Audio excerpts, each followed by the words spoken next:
think we're on. All right.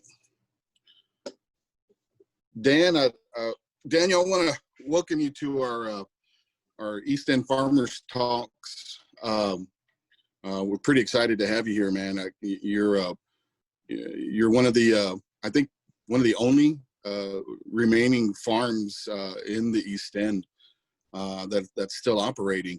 I know we used to have the last urban outpost, but you're still strong, man. You're still going on. Tell us a little bit about what's going on. Yeah, hanging in there. Thanks for having me on, guys. I appreciate it. Yeah, I mean, the farm's we're still going here in the COVID after times. It's been an interesting journey here. Just kind of a little history and background of the farm for any of the viewers. Finca Tres Robles, we've been here now in the second ward for a little over 6 years now.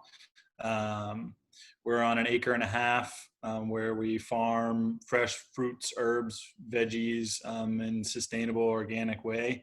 And we really have our farm to serve the East End community as much as possible. So in normal times, we have our produce, obviously, that we sell and provide to the community in the neighborhood. And we also usually do classes and field trips and host events and other things like that out at the farm to really be a resource for the community, not just for healthy food, but for education and for community building and other things like that. Since COVID, we've had to really shut down a lot of that programming just for obviously the safety of the community as well as our staff members and things like that. But that being said, we've really focused on trying to get as much produce and food into the neighborhood as possible, especially to families that really are in need and struggling and have lost, employment opportunities or whatever that may be. And so that's kind of been a big focus and push for the farm over the last several months. So, I mean, it's strange because the community a lot of the community still don't know you're there, man. And I think that's that's the biggest hurdle. So tell me how you guys got started. How did you guys from the beginning, before you had the farm, how did this evolve? How did this happen? So, the farm was started by myself and two of my older brothers, Tommy and Mark. And we're native Houstonians. And, we kind of laugh, because people always ask us, like, we're city boys, the closest thing we ever did to farming was, mow our lawn. There you go. And it's really Tommy who he started farming after college, just kind of driven by an interest in food, where does it come from, and kind of learning a lot more about that. And so he was encouraged by some people to go apprentice on a farm. And so he ended up on a farm in Maine originally, just a 2-acre operation there. And then ended up on another farm in Iowa, a 20-acre organic operation there. And then actually helped manage a farm in Nicaragua. There you go. And so he moved back to Houston right around the same time I did. I was studying and working in California. Engineering is my background. And we moved back to Houston around the same time. And Tommy just expected to go farm here in Houston. He wanted to be around family and be back in town. And he really struggled to find a farming opportunity in the Houston area. Particularly from a management level and particularly from like an organic and sustainable farming. And that alongside sort of an understanding and sort of learning about all the diet related health issues and all the food access and food deserts in the Houston area. And so for Tommy in particular, there was a connection between his lack of ability to find a farming opportunity and all those diet related health issues in the Houston area. And so that was kind of a lot of the driving motivation behind us wanting to kind of go and start a farm, and in particular an urban farm, because what was important for us was, to be where people are. And in the urban setting and urban environments, that's where the highest density of people are, as well as, the largest need for access and for agricultural opportunities and things like that. And so when the opportunity opened for us to potentially start something in the East End, we really jumped at that opportunity. Its proximity to downtown obviously was really attractive for us, but also just kind of learning about the neighborhood and the community, we felt like it was a special place as well, and a place that we really felt like we wanted to be a part of as well. Yeah. I grew up in that area, and when, hoping that something like that was when I growing up, but to be able to enjoy it now was something pretty cool. Roy, how long, when did you hear about Finca? The first time, gosh, it's been, 6 years ago that I came on board with the East End, then East End Management District, now East End District. And I was brought on board to put together a farmer's market on the Esplanade. And of course, during that time, there was about 6-8 months into it before we actually opened the market, that I became aware of Daniel and Tommy and their operation right down the street from where we were, which was very exciting, and that was one of the things that enabled us to open up our market and actually have some fresh veggies at our market, was through Finca Tres Robles. And over the years, those things and situations change and evolve, and we have had other farms and other produce people that have come on board with us.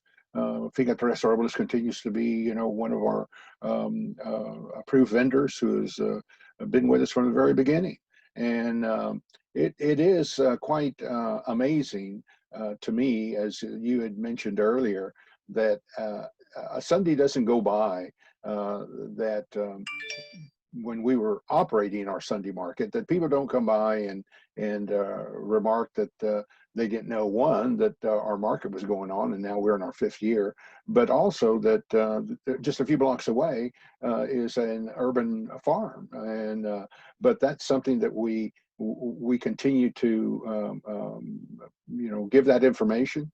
And I'm very excited about the interviews that we're doing, as this one and others with other vendors. We have a pretty large following in our social media platforms.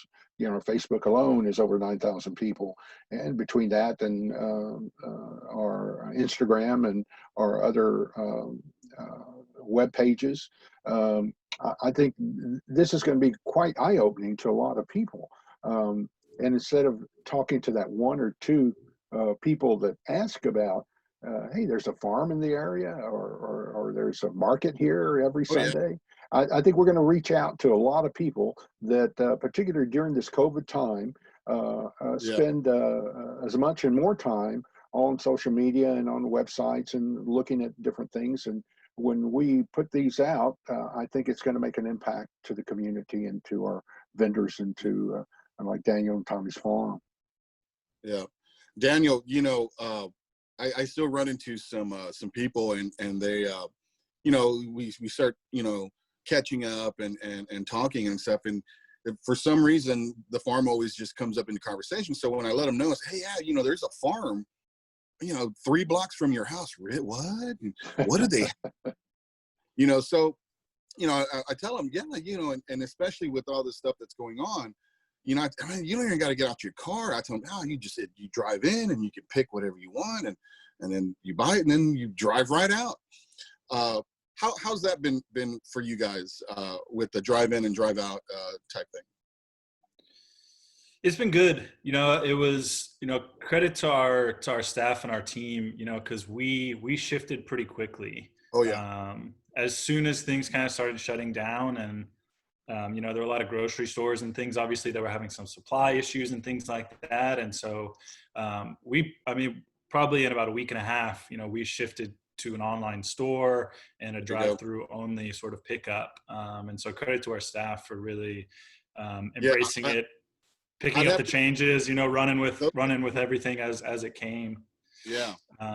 So it's been good, and there are a lot of people who really appreciate that. We have a number of like elderly couples and people who come through and who are really appreciative that, we're being really conscious of this sort of shift. And, one of the other interesting things is, we knew other farmers who, relied a lot on restaurants and who Yeah. suddenly saw all of their outlets just close.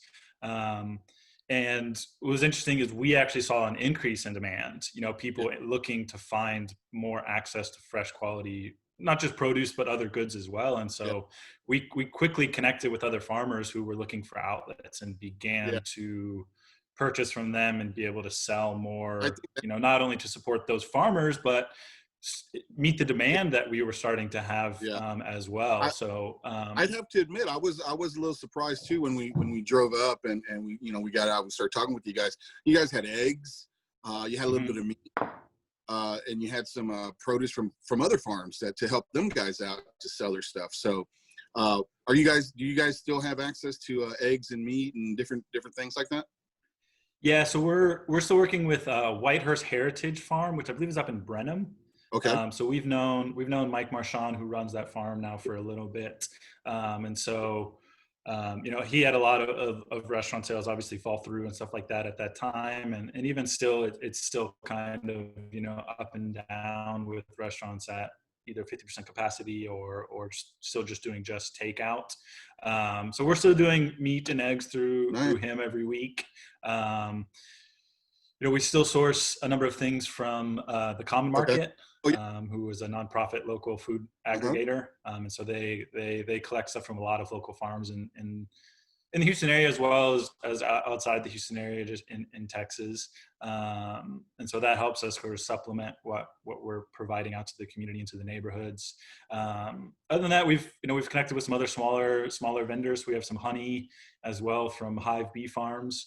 And then, of course, chocolate wasted ice cream is a popular favorite of our drive-through customers. Oh yeah. So people are really excited to have that each week, and people just enjoy that they can drive up, get their fresh produce, get their eggs, get their meat, get some honey, as well as a nice chocolate, chocolate wasted treat to go home with as well. And so it's been really good. Your operation is pretty smooth. We've had opportunity to see it firsthand, and cars drive in, and your guys that you got working there, man, they're on it. Hey, what do you need? It's already packed up. They just grab a pack and hand it out and go. So there's the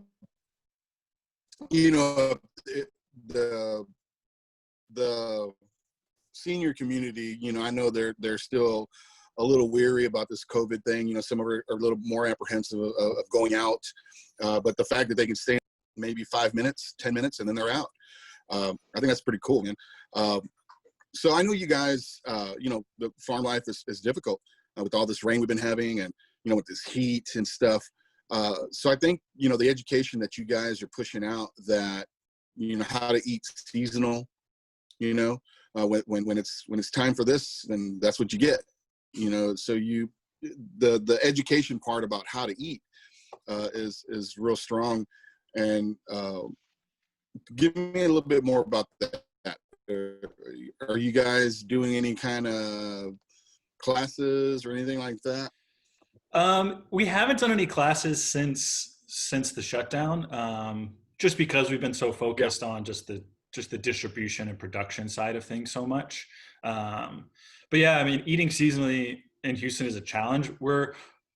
Our seasons are just not like anywhere else in the country. It's just not like anything. And it's definitely a challenge, but we also see it as an opportunity because we can really grow things differently than other parts of the country as well. Tommy likes to joke that you can grow anything in the world here, but there's really just like a 2-month window where that's possible. So In the summertime, it's difficult obviously to grow, but there are varieties that will be nice and happy during these times, and at this time of year, there's a lot of African varietals and a lot of like Southeast Asian varietals in particular that are more than happy to grow. Yeah. But people are just less familiar with some of those varieties. And so Yeah. there's definitely some education that has to happen to kind of get people more accustomed to some of those varieties and things like that. But people, there are a lot of people who are really interested and have adapted quickly to those different things, and so it's been really cool and interesting to see, especially over the years, people who continue to come back to us. They start to understand the seasons and expect for different things to come out, and they're excited for their eggplant recipes that they've developed over the last few years, and now there's eggplant for them to go prepare some of those things. So it's a process, and I think that's something that people are learning, and people are starting to do some of those things. For a little while, we had a chef, Cesar Cano, who was doing like we were trying to do a weekly little like Instagram video of him preparing some things, with some of the varieties, and he was actually doing those shows in Spanish, which was really cool. And we had it kind of dipped a little bit. We all kind of got busy with that, but that was kind of a fun, interesting way for us to share some different ways to prepare not just the veggies, but some of the meats and things like that were coming out of the farm. And that was really cool. And we're trying to hopefully find ways to continue that moving forward as well. I remember before all this shutdown, you guys had dinners out there. I know we've helped Roy and ourselves. We kind of helped you guys out. We all had a few dinners out there and stuff. And man, those things were awesome. It's a great way to get the public out to see what can be made, what kind of dinner can be made from right at your farm. Roy, have you ever cooked anything from their farm? Oh yes, absolutely.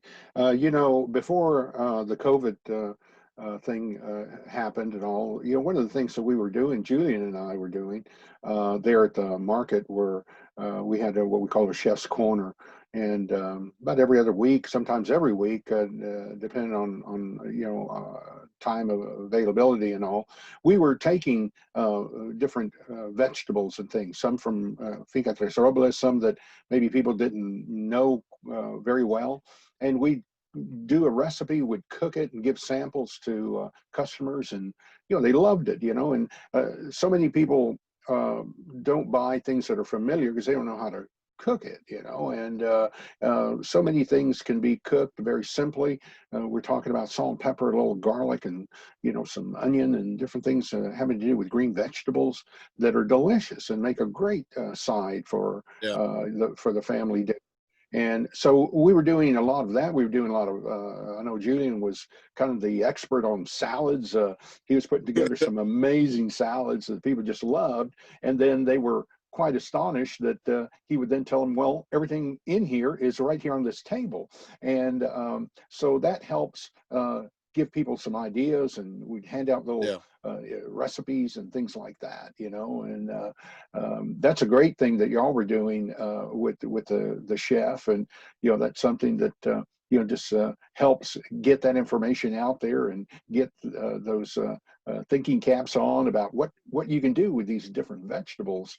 And with more and more cooking at home because of restaurant closures, and there's people that are cooking a lot more that even hadn't before, but out of necessity, they're starting to cook more at home. And so this is something that we really need to continue, and I think it's a great idea. Daniel, one of the most unfortunate things that I've come across, I was at a grocery store and I was checking out, and the young lady at the register, she was checking me out, and we come to the broccoli, and she didn't know what it was. I mean, she had to turn around and ask somebody, what is this? And the lady looked at her, she goes, it's broccoli. And she she punched it in. Oh, okay. I mean, the computer didn't tell her it was broccoli, so she didn't know what it was. So, you talked about some different varietals, and people just won't buy it because they don't know how to cook it, or they don't even know what it is. I think maybe we can look into something like that where we can, we can just come in and cook something up with one of your, zucchinis or one of your, big old long cucumbers about this long, that we keep getting from you. They're delicious and sweet, and just cook something up, a quick salad. And that way people can understand that, it's not going to hurt you. it's not difficult to throw a little rice wine vinegar, a little salt and pepper and some oil, and you got a great vinaigrette to pour over the cucumber. So things like that, if you're open to it, we'd be more than happy to come out and do something. We could set up a little table and just kind of film it with our phones. I mean, we don't need no big production. I think that'd be kind of cool, man. You do have some really nice things. I was surprised that you guys have a big old tree of jujubes. I had to, what are those? And what do they taste like? And I mean, jujubes, really? I mean, who in Houston? But you have them, and just things like that. You open it up to some new stuff for people to try and just to come out to your farm. We can get past it where people can start visiting your farm, and that's what I liked about your farm is it's open. You guys are like, yeah, come on, take a look around. Heck, if you want to pick something, and I'll sell it to you. Pick that. And by the way, why don't you pick all them leaves for me? That's in there. So what do you see for the future, man, for Finca that you guys got coming up? Yeah, I mean, we're trying to get through things now, but we always want to continue growing and building on the things that we do, and one of the things that I think we've loved most about the East End is just the different partnerships and collaborations we've been able to form over the years. We're really starting to see a robust food ecosystem really come together. You guys at the farmers market, we've got other small producers who we've been working with, we've got nonprofits and other organizations who are working in the community for different things, the schools, and I think as we move forward, we just want to continue to build on a lot of those big relationships. When we like to say that farming is really just it's just the management of relationships. It's really what farming is.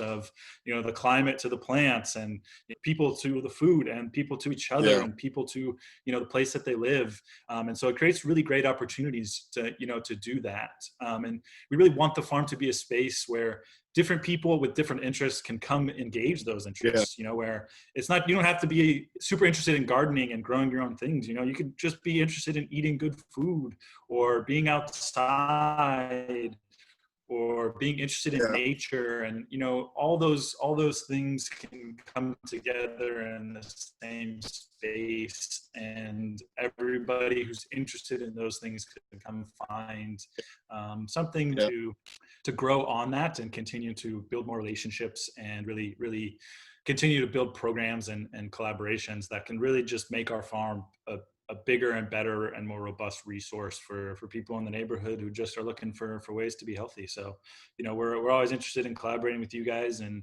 finding ways to for really, it's all about a win-win, right? We all benefit when we win, right? If you guys are doing well as a market, then that helps us as a farm, right? If we're doing well as a farm, hopefully that helps you guys as a market, and both those things being successful are good for the community. So, we really value trying to find ways for everybody to really succeed, because I think when one of us succeeds, we all succeed. Yeah, I like that. I like that old saying, rising tide lifts all. And that's 100% true. I don't know how many times we've people come up to us at the market and just say thank you for having the market. Thank you for telling me that there's a farm down the street, that I can go check out. So you're right. It would behoove us to, let's just all work together and make it work together for the community. I know that in the past, all this stuff is fairly new to the community, but I think education, we just keep pushing it out and letting them know that we're here. You know, we're here. Just all you got to do is walk out your house and we're here. Yeah, definitely. And I think, I think that's been something we've really tried to stick with is, it's tough, but people find the time when they're ready to come Yeah. seek out what you're looking for, and I'm sure you guys experience that at the market as Oh, yeah. well, that, Sure. even though you've been there for a while, you still continue to see new faces and meet new people. And, you've always got those return customers, obviously, but Yeah. it's exciting when you start to see new people starting to learn and hear about it. And that just takes time, and so it's really being invested in the long term and making sure you're there so that when people are ready and they find out about you, you're there. And that sort of consistency and things like that is really that being said, Dan, making that progress. Dan, that being said, I'd like for you to tell everybody exactly where you're located. I know at the end of this interview that Julian always does a good job of putting all those details in at the tail end of it, of your location. But if you would tell everybody now in this video, kind of where you're located there in the East End. Yeah, so we're on a street called North Greenwood. So we're in between Wayside and Canal. There's the county building, 5900 Canal Street, which has Leo Tanguma's, is it rebirth of The mural? Yeah, the big mural. And now I'm blanking on rebirth The of people in the heritage. community know the mural. Yeah, they know it. They know it. It's fantastic. And I actually love that Gonzo came in and was able to redo it. We used to drive by, the original version that had just kind of been run down, for years. And so to see it kind of restored to its former glory has been really cool. And you're right behind it. We're literally right behind that building on the other side of it. We're right there in the community, and we got the true urban experience there. There's Farmer Brothers Coffee is right around the corner from us, so we still get kind of that smell, which is nice. But we laugh because people come out sometimes and you got 18-wheelers coming by, you got the trains blaring in the background, the precinct constables next door, so you hear the sirens, so it's kind of funny. You get the full urban experience where we Absolutely. are, but you get a little bit of that, you get the nature in there as well, and the birds are still singing and the bees are buzzing. So, you get a little bit of everything out there on the farm. Instead of the birds chirping, you hear some big 18-wheelers. Yeah, they're nice. They're nice and intermingled. You get a little bit of everything out there. All right. Well, Dan, I appreciate you doing this for us, man. We're looking to have you. We'll maybe we can have you and your brother whenever he gets back from his little vacation there. Slacker. Yeah, I know. Tell him. He hardly ever works, Yeah. Yeah. But we'd love to have both of you guys back on again, and we just want to, we'll do an update, see where you guys are at, what's next, what's coming. But I appreciate you doing this for us. Yeah, so thanks. Absolutely. Thanks for having us on. I appreciate you. It's running a market's hard work. There's a lot of people. We see a lot of markets who pop up, and it's tough work, and it's tough to get people. Making sure you guys are there, week in and week out, and promoting people like us and the other vendors you have. It's really important for us as small businesses and as small food producers. So thanks for having us on, and thanks for all y'all's hard work. All right, Daniel. We'll see you, brother. See you, man. All right, thanks.